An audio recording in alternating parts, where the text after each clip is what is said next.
ሰላም ውድ የፉዬ ገላ ቤተሰቦች እንዴት ናችሁ? ዛሬ እናንተን ያዝናናልና ያስተምራል ብዬ ያሰብኩትን ቆንጆ አኒሜሽን ፊልም ይዤላችሁ መጥቻለሁ። ፊልሙም ዲሲ ሊግ ኦፍ ሱፐር ፔትስ የ2022 ልዕለ ኃያልን የሚያሳይ አዲስ አኒሜሽን ፊልም ሲሆን በወርነር አኒሜሽን እና በዲሲ ኢንተርቴይንመንት ተዘጋጅቶ ለእይታ የቀረበ ፊልም ነው።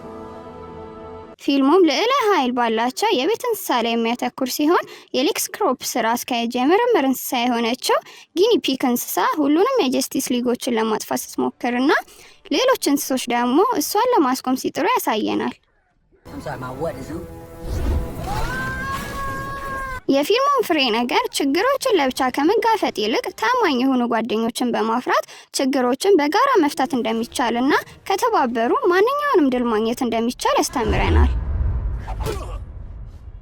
እስከ መጨረሻው አብራችሁ እንድትሆኑ እንጋብዛለን። ለቻናላችን አዲስ የሆናችሁ ሰብስክራይብ በማድረግ ቤተሰብ ይሁኑ። ከተመቻችሁ ደግሞ ላይክ፣ አስተያየት ካላችሁ ኮሜንት ላይ ጻፉልን። የሱፐርማን ቤተሰቦች የሚኖሩበት ክሪፕቶ የምትባል ፕላኔት ልትጠፋ በመሆኑ ልጃቸውን ለደህንነቱ ሲሉ ወደ ምድር ለመላክ ይወስናሉ። በሚልኩበትም ጊዜ ብቻውን እንዳይሆንና እንዲንከባከበው ትንሹን ቡችላ ክሪፕቶ አብሮት ከላኩት በኋላ ፕላኔቷ ትፈነዳለች።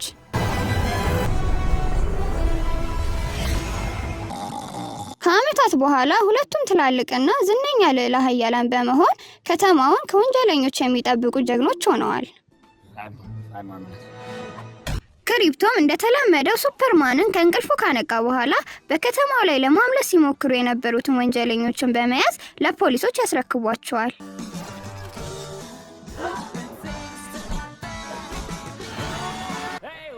ክሪፕቶም ዝነኛ የዴይሊ ፕላኔት ጋዜጠኛ የሆነችውን ሉዊስ ከሱፐርማን ጋር ባላት ግንኙነት ይቀና ነበር። ሱፐርማንና ሉዊስም እነሱ አንድ ላይ በሚሆኑበት ጊዜ ክሪፕቶ ብቸኝነት እንዳይሰማው በማሰብ ከእንስሳ መሸጫ ለሱ ጓደኛ ለመፈለግ ይስማማሉ። ሱፐርማንም ለክሪፕቶ ጓደኛ ለመፈለግ ወደ እንስሳት መጠለያው ከሄደ በኋላ ለውሻ ጓደኛ የሚሆን እንስሳት እንድትሰጠውና በቅርቡም ሊያገባ እንደሆነ ለእንስሳቶቹ ሻጭ ይነግራታል። Well, then I think Ace here would be the perfect በዛ ጊዜም በእንስሳት መሸጫ ውስጥ የሚኖረው ኤስ የሚባል ውሻ ከመጠለያው ለማምለጥ በሚሞክርበት ጊዜ ከክሪፕቶ ጋር ይላተማል።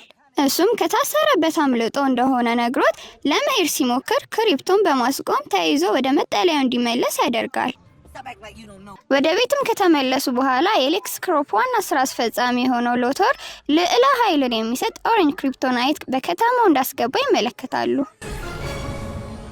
ሎቶርም ለረዳቱ መርሲ ኦሬንጅ ክሪፕቶናይቱ ከሱፐርማን የበለጠ ኃይል እንደሚሰጠው በሚናገርበት ጊዜ ሱፐርማንና ክሪፕቶ መጥተው ድንጋዩን እንዲሰጣቸው ይጠይቁታል።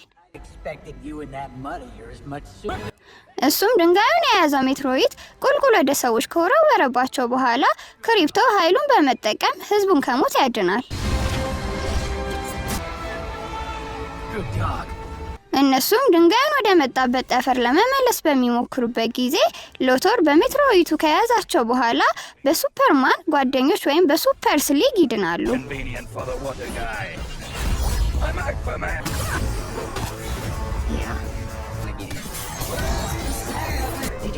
To it first. Your safety belts?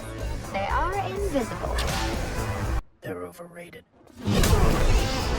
የክሪፕቶናይት ድንጋዩንም ወደ ጠፈር ከወረወሩት በኋላ በእንስሳት መጠለያ የምትኖረውና ከዚህ ቀደም የሎቶር መመርመሪያ የሆነችው የጊኒ አሳማዋል ሁሉ የራሷን ጨረር በመፍጠር የክሪፕቶናይቱን ድንጋይ ወደ ራሷ ትስባለች። እሷም ከሎቶር ጋር የጀመሩትን ምርምር አብረው እንደሚጨርሱና ኦሬንጁንም ክሪፕቶናይት በእንስሶች ላይ ብቻ እንደሚሰራ አብረው አታስረው ለነበሩት እንስሳቶች ነግራቸው ጥላቸው ትሄዳለች። እንስሶችም በክሪፕቶናይቱ ምክንያት ልዕለ ኃይልን ስላገኙ ከእሳቱ ያመልጣሉ። ክሪፕቶም ከሱፐርማን ጋር አብረው ፊልም እያዩ ምሽቱን ለማሳለፍ ቢያስቡም ከፍቅረኛው ጋር ሊገናኝ እንደሆነ ተረድቶ በመናደድ በሩን ቆልፎ ብቻውን ማየት ይጀምራል። ሱፐርማንም ወደ ፍቅረኛው ለመሄድ በሩን ከፍቶ በሚወጣበት ጊዜ ሉሉ በአረንጓዴው ድንጋይ ኃይሉን በማዳከም ይዘው ትሄዳለች። ክሪፕቶም በባትማን አሻንጉሊት መጫወቻ ውስጥ ቺዝ አግኝቶ ከበላ በኋላ የሱፐርማንን የእርዳታ ጥሪ ሰምቶ ሊያድነው ቢሞክርም ሉሉ ቺዝ ውስጥ አረንጓዴውን ክሪፕቶን ይሸፍናበት ስለነበር ኃይሉን አጥቶ ይወርቃል። እሱም በመጠለያ ውስጥ የነበሩትን እንስሶች ካገኛቸው በኋላ ሱፐርማንን ለማዳን እንዲረዱትና በምላሹም ወደሚፈልጉበት የአትክልት እርሻ እንደሚወስዳቸው ነግሯቸው ይስማማሉ። ሉሉም ወደ ጊኒ አሳሞች ሄዳ አለቃዋን ሎቶርን ከታሰረበት ለማስወጣት ሰራዊት እንደሚያስፈልጋት ለጊኒ አሳሞች ከነገረቻቸው በኋላ ልዕለ ኃይልን ትሰጣቸዋለች። የዲሲ ሊጎቹም መተው እሷንና ሰራዊቶቿን ለማስቆም ቢጥሩም ተሸንፈው ይያዛሉ። ክሪፕቶም ቡድኖቹን አሰባስቦ ሉሉን ለማስቆም ቢሞክሩም ቡድኖቹ ስላልሰለጠኑ እሷንና ሰራዊቶቿን ለማስቆም ይከብዳቸዋል። እሱም በራሱ ሉሉን ለማስቆም ሲሞክር ኃይሏን በመጠቀም ካስቆመችው በኋላ ሱፐርማን ጋዜጠኛውን ሊያገባ እንደሆነና እሱም ቦታውን እንደሚያጣ ነግረው ተወረውረዋለች።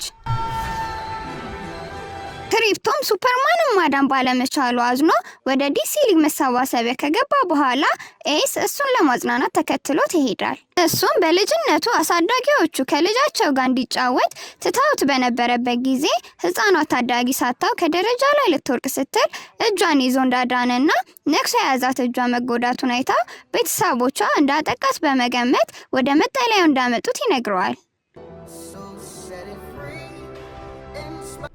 ሉሉና ሰራዊቶቿም ሎቶርን ከታሰረበት ለማውጣት ጥቃት ከጀመረች በኋላ ክሪፕቶና ቡድኖቹ በማይታይ ጀት ወደ እስር ቤት በሚያቀኑበት ጊዜ ከሉሉ ሰራዊት ውስጥ አንዷ የሆነችውና የፈለገችውን ፈንጂ የመፍጠር ኃይል የነበራት ድመት በሮኬት ትመታቸዋለች። ባለ ሮኬቷን ድመት በስልት ካሸነፉ በኋላ ወደ እስር ቤቱ በሚሄዱበት ጊዜ ሱፐርማን ክሪፕቶ ጓደኞች ማግኘቱን በቲቪ አይቶ ይደሰታል። ሉሉም አለቃዋ ወደ ታሰረበት ቦታ ሄዳ ሁሉንም ጀስቲስ ሊጎች ማሰሯን ካሳየች በኋላ የክሪፕቶ ቡድኖች እሷን ለማስቆም ሲሞክሩ ክሪፕቶን እንደምትገለው በማስፈራራት ወደ ቦክሱ እንዲገቡ ታረጋቸዋለች።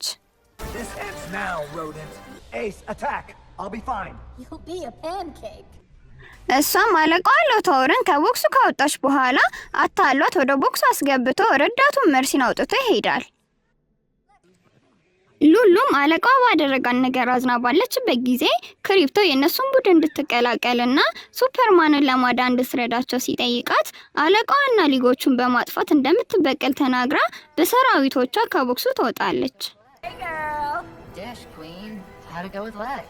ክሪፕቶም ለሱፐርማን ቤተሰቦች የገባላቸውን ቃል ባለመጠበቁ አዝኖ ባለበት ጊዜ ኃይሉ እንደተመለሰለት ይመለከታል።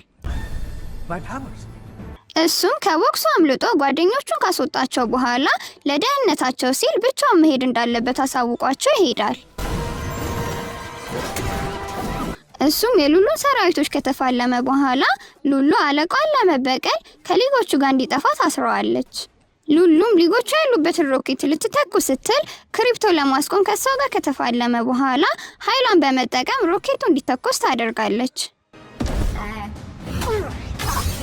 ክሪፕቶም ሊጎቹን ለማዳን ወደ ሮኬቱ በመሄድ ላይ ያለ ሉሉ በሄሊኮፕተር ውስጥ ያለችውን የሱፐርማንን ጓደኛ በመያዝ ከሁለት አንዱ እንዲመርጥ ታደርገዋለች።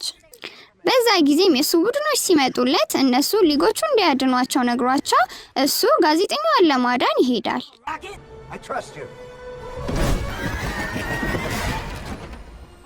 ጋዜጠኛዋን ሉዊስ ካዳነ በኋላ ከሉሉ ጋር መፋለም ጀመረ። የክሪፕቶ ቡድኖችም ኃይላቸውን በመጠቀም ኤስ እና ቺፕ ሮኬቱ ላይ ከወጡ በኋላ ሊጎቹን ለማዳን ያሉበትን ቦታ ለመክፈት ይሞክራሉ።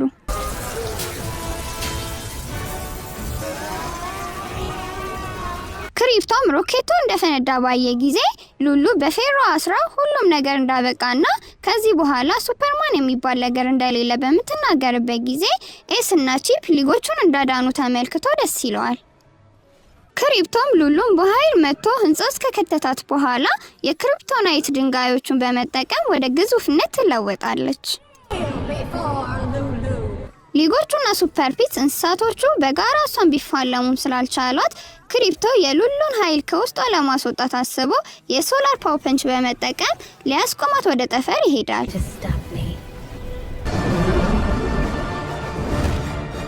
እሱም ድርጊቱ ሊገለው እንደሚችል ቢያውቅም ያለው አማራጭ እሱ ብቻ ስለሆነ ሶላሩን ተጠቅሞ ከሉሉ ጋር ይጋጫል።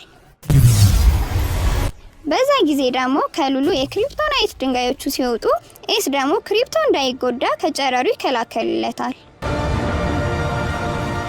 በመጨረሻም ሁሉም ሊጎች እንደ ሱፐርማን ሱፐር ፔትስ እንስሶችን ሲያገኙና ከነሱም ጋር ወንጀለኞችን ሲዋጉ ፊልሙ በዛ ላይ ያበቃል።